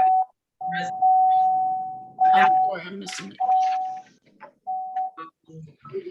And we were addressing it. When President Bella was here, we were getting the signs to keep dogs on leashes. And then COVID came, the park was shut down. At the same time, Greg Gleason, that's when he was telling us why replant the grass, but then he left. So we're back, like the park is, but we do have the signs in place. They're on both gates in. I believe there's a sign in the park as well. I don't know why nobody pays attention, but that's just the way it is. So I don't know, maybe Mark Emmer's on here, that if a sign can can make people have to keep them on leashes, but nobody follows the rules, so. Well, isn't there an ordinance on the books saying that you're walking your dog in public? I don't know if it's different because they're in that park. I don't know, but I thought that was the case. That's why we ordered the signs and put them up so that would have some teeth in anybody, Right, like but technically, that park has never been designated a dog No. park. It was just a nice thing that the city did, put the signs up, put the bags out Well, I there. think what happened was dogs just started, people Right. started bringing their dogs and it became an issue that they were like, I'm running, so that's why this was ordered, but. And the bags were put out there because to try to get them, but now they're walking past the signs in the bags and they're just ignoring Yeah. them. And So- I will say, we did have complaints about smaller dogs, like people were afraid they had theirs on, not since we haven't had them recently, but when the new signs were ordered, because some of them had like faded over time, we did get new signs, and when the park was closed due to COVID, we thought when it reopened, since we had the signs, but I don't think anybody's paying too much attention.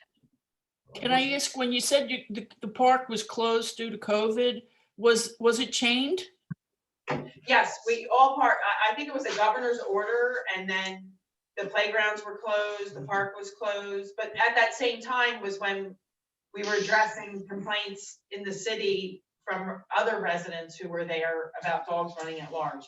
But yes, the park was closed. It was taped, I think yellow taped off. Yellow taped and whatever, But changed. I thought it was part of the governor's, one of his executive orders was to close. Parks do. It was. Yeah, I believe so, because we even closed, like Kaboom was closed, the park, Rotary Park All was the parks were closed in closed. addition. So. All right, well, again, somebody told me, well, I was out there the other day and there was poop everywhere, even on the sidewalk section. And again, somebody told me that the dogs were peeing in the herb garden, so I wouldn't eat any of those herbs. I definitely would clean them before you pick them and eat them. But I also had a couple questions about some actions you took tonight. On the lake concession stand, is there a fee that the woman is paying to the city? Yes. Yes. Do you know what it is? Well, I believe it's $50 a month, but I will tell you that we've been putting this out. I've been here many years, like not too many people want to run the stand. We were kind of looking for somebody who can come in and keep it open so it's an attraction at the lake. Like I said, we do advertise it. We do not get that much response. It's kind of word of mouth if you know somebody, so it was kind of through that, somebody did come forward and express interest. This year, I know Donna's, Councilwoman Heiss sat down and they did come up with a fee. Last year, we didn't have a fee. Right. They I just wanted to know what it was. The contract for the security system on Philadelphia Avenue, I think you mentioned that it's a 3-month contract. Yes. So what are they going to do for 3 months? I didn't hear the question. What was it? What's the contract pertaining to for 3 months? For what thing are you talking about? For the security system on Philadelphia Avenue? I just put that kind of as a brief, time period. The resolution just has a time period in there. I just wanted to give us a few months, that it might take to get the equipment or installed. So I just. So it's just for installation. It's not like they're going to be monitoring them? Correct. Yeah. Okay. And who's going to monitor the cameras? I believe they're. You and Annette, they'll be there tomorrow to set your monitors.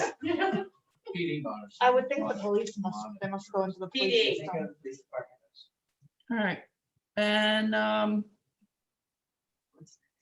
was here? The bike path. Extending, that contract was signed with the county in 2018. That was 3 years ago. And they need another 2 years to get the bike path done? It's the state, hurry up and wait. Well, it's first of all going through a grant, so everything takes longer, but I would not doubt that at least by the end of construction, by the time all that's done, it will probably be. Well, I could guarantee you if the county's involved, they will take the full 2 years to finish it. Well, it's not really the county, we're really the ones running the grant, but you have to go through Pinelands, you have to go through DEP, there's been just the preliminary design engineering has been close to, what, a year, I would say, that we've been dealing with it. We're working on the final design, just got authorized by the DOT recently. So by the time that's all approved and we actually go out for bid and it's done and started, I can't imagine it'll be less than 2 years. All right, well, and the other thing I had a question on was, I know it was only a discussion item, but term limits for city council. I'm curious to know how that issue came up and why the city's looking at term limits for city council members. I can answer that. That's something that's common conversation in any level of government. So we're going to explore it, and whatever comes out of the ordinance meeting will be discussed. Well, I have something to say about that. You know, we're in a small town and it's very, very difficult to get people to volunteer to do what you're doing. And when you get somebody good up on city council, you want to keep them up there as long as you can, because there's nobody behind them who can do the job that they can. You know, your whole first term on city council is a learning process for most individuals who get elected. Most people come to council without any experience in government, and there's your first term. So that's a learning process. And then you get a second term. If you're lucky, you'll get reelected. And if you don't, well, there's your term limit. It's up to the voters to decide who stays up there and how long they stay. We've had some fabulous council people sit up there for a long time. And believe me, I hate to say this, but nothing would have gotten done in this city if it wasn't for those handful of few people who did all the work for the rest of the people who sat up. 9 people on council is ridiculous, but you know, I cover governments where they have 3 people and things happen from meeting to meeting to meeting. Whereas when you have 9, it takes a long time to get agreement, to get people together for meetings. Miss Brown said she can't even find out what's going on with the school district. I mean, we need good people up on our city council because our town is in really sad shape right now. And to limit them to a certain number of terms, I think is not appropriate for our town. It may be at the state or federal level. I mean, you had people like Frank Lobiondo, who is 24 years in the House of Representatives. He got reelected because he was doing stuff. And to limit, you know, when he ran originally, he said he was going to only run for 4 terms. Well, he wound up saying for 6 or 7 or however many years he was there. But when you get good people in government, you don't want to kick them out because for formality that some guy 10 years ago decided that we should have this law. This is Egg Harbor City. We need good people up there, and we need people up there who are going to work for the benefit of the city. And I think going in this direction with term limits is a mistake. That's all. Thank you. All right, thank you for your input on that. And I'll ask the ordinance committee to take everything you said into consideration. Anybody else from the public have any comments? Yes, this is Kim Hess from New Orleans Avenue. I just want to follow up with Nanette from regarding the Peace Pilgrim Park and the dogs. I'm sure everyone knows I had spoken before regarding this, and I was the person that witnessed the dog urinating in the herb garden, as well as I had seen the feces on the walkway, as well as where I was getting ready to clean up. There was feces that wasn't picked up there as well. And I agree with everything that she had said. And you know my position on that. And I like Nanette, if we're not going to make it a dog park, then we ought to have something, we ought to take a stand. So the police go by there all the time. I know they have a lot to do, but I did speak to 2 people, and they basically told me they were talking to the police there. There were 7 dogs between the 2 of them. And they said they don't say anything to them. So to me, it's right on the fence that you have to leash your dog and pick up after them. And when I say something to them, since we're working on a gazebo in there, my husband and myself, we're replacing the roof on the gazebo in there, and there are people coming in there constantly.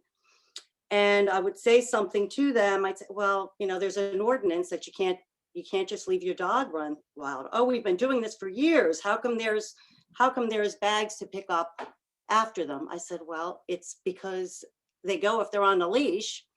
So anyway, that's just my stance on that. I understand how people feel about their dogs, and I really wish we could leave them off, because there are some people in there that I've met that are wonderful, and they're very responsible dog owners. And it really bothers me to be able to have to do this, because there's so many of them that go in there and ruin the park.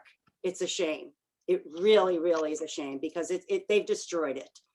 Anyway, that's all I'm going to say on that. The other thing I have to say is another thing that, to follow up on what Nanette said with the cameras on the Philadelphia Avenue. My question, I don't know if this is something that I should actually speak on, but what Councilman Timbers had brought up, I thought, I don't know why we shouldn't look into, the state before we actually make a decision on that. I mean, do we know we're getting the fair price on this? That's all I have to say. Thank you very much, everyone, for your efforts and all of your hard work. Thank you. All right, thank you, Ms. Anybody else from the public have any comments? Yes, I do. Mary Campbell. Here we go. Yes, I have a question for council members, if anyone would like to volunteer an answer, since they have deemed an ordinance, to regulate bikes on the pavements of mostly the business areas, not feasible. Does anybody have any suggestions of how any pedestrians can remain safe from accidental or intentional collisions? I mean, most people who do know me know the precautions I take, and I even looked into some others today. But since that safety is not going to be provided to people walking on the pavement, can any council member offer any suggestions that would enhance the safety of pedestrians on the pavement? So you're asking us on council if we can suggest on a personal level how to make pedestrian safety more relevant?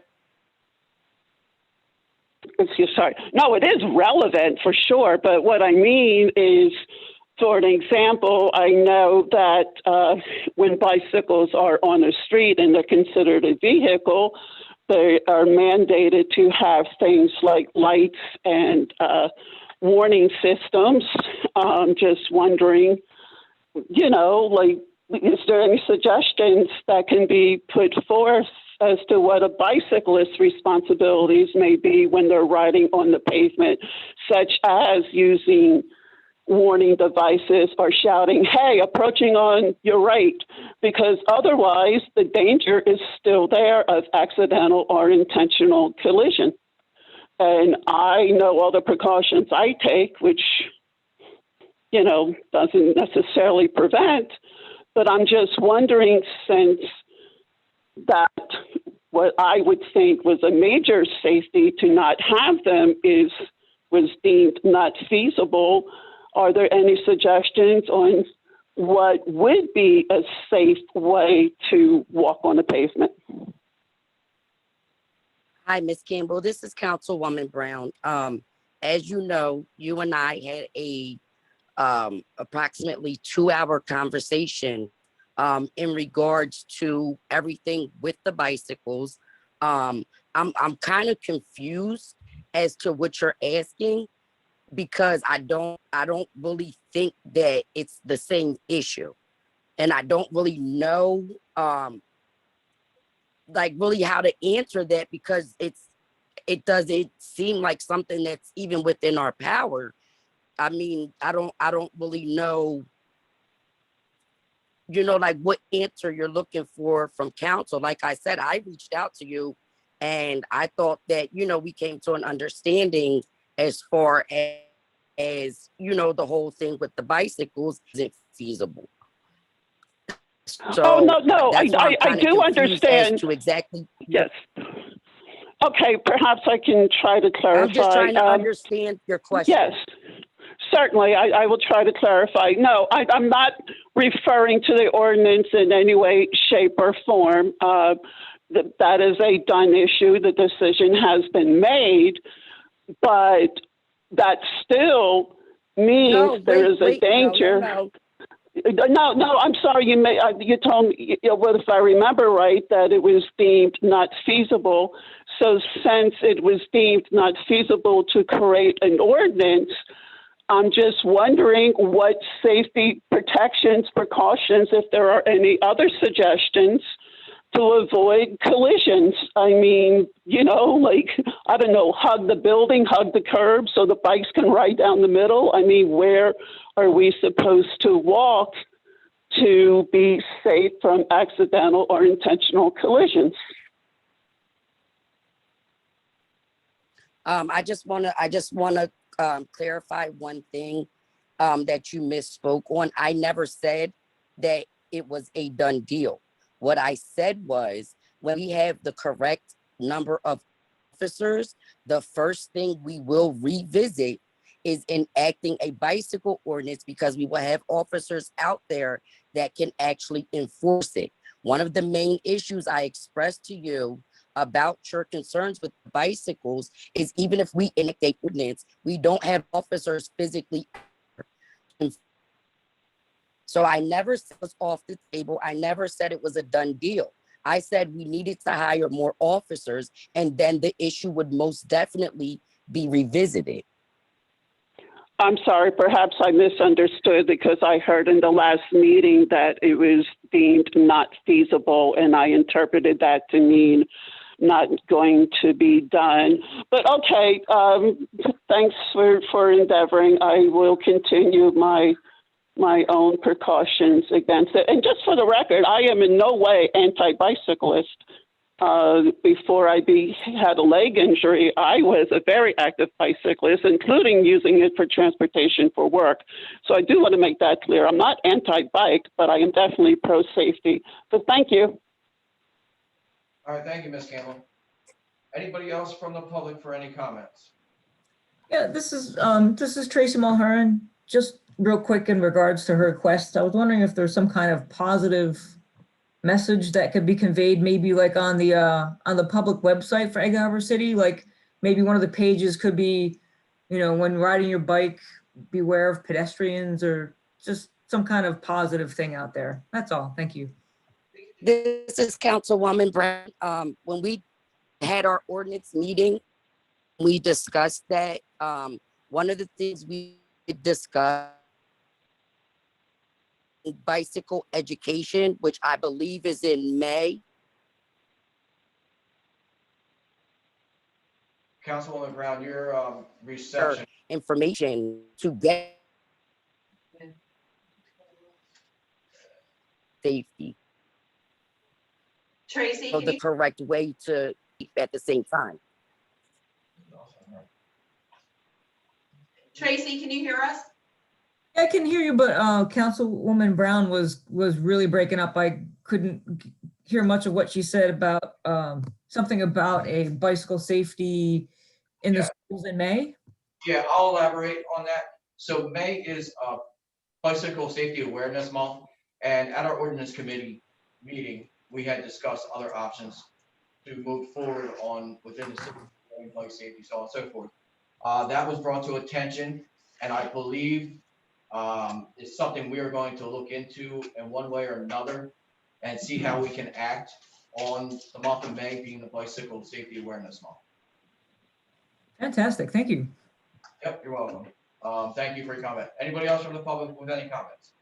I do have something on the bicycles. I do believe that the police department, Mark, if you're still on here, that they have been out doing training on the bicycles, the police bicycles, to be able to patrol Philadelphia Avenue in the months coming, once they all get through training. Is that correct?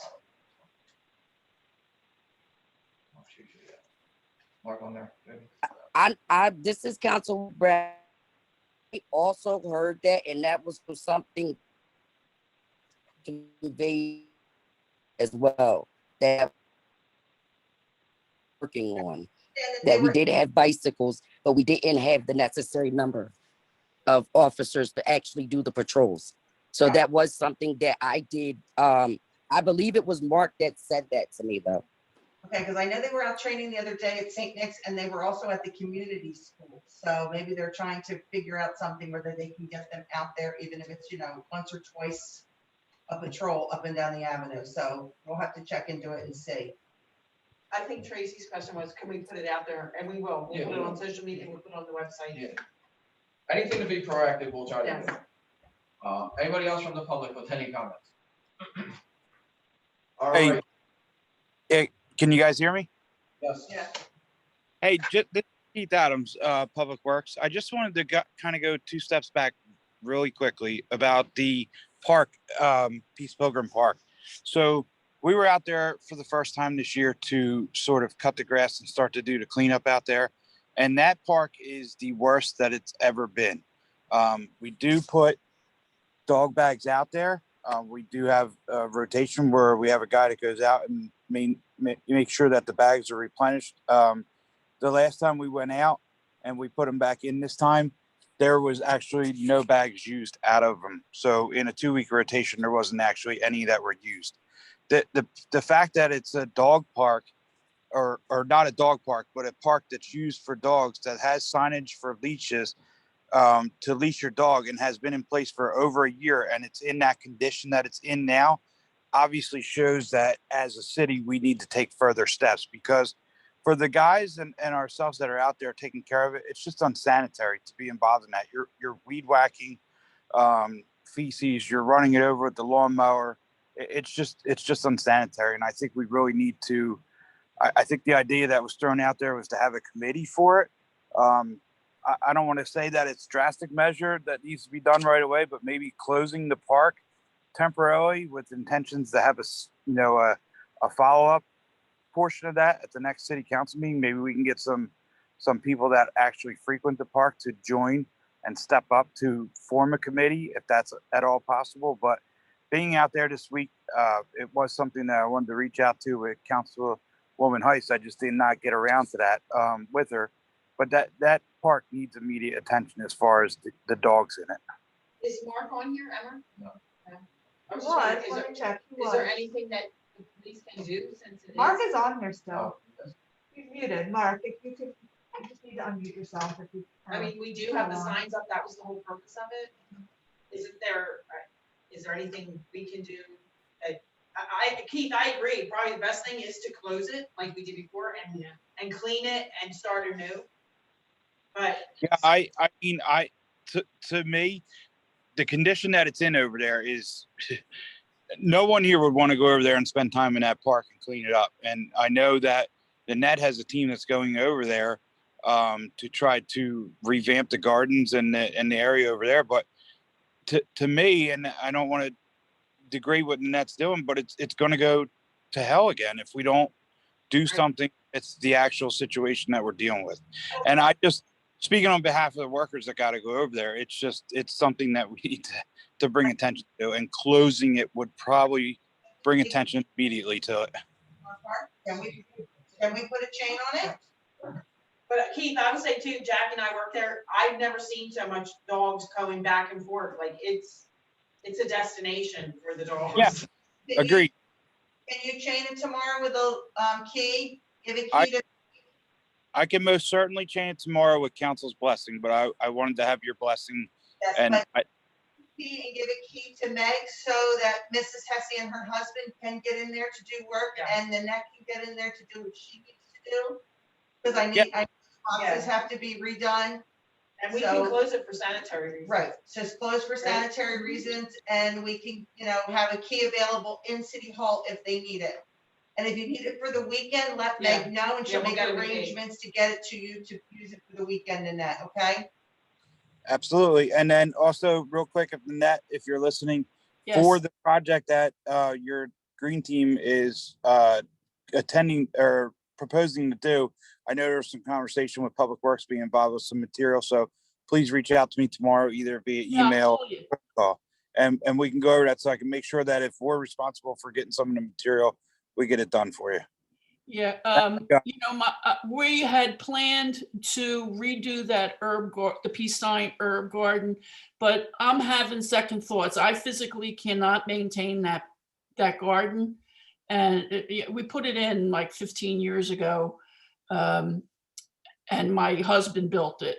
But there's no sense redoing it and making it beautiful again if it's just going to be torn up by the dogs running through it. So And then why don't we really do table need that, people to spend money on? step up to maintain these gardens. I know you talked about doing a couple more for the NPP, but it's very easy to erect a garden and to plant vegetables or whatever you're going to plant. Maintaining them is difficult. It's a constant battle of weeding. And unless you have dedicated people who are physically able to do it, I'm getting kind of old. I really can't do it anymore.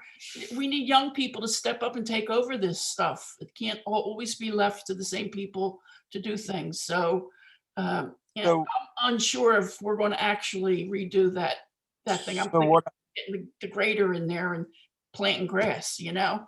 So what I would say to you is at this point, until if we're going to close it for sanitary reasons and there's going to be money spent to go out and redo this, at this point, why don't we table that concept until we, as the council, actually gives us more direction on what we're going to do with the park?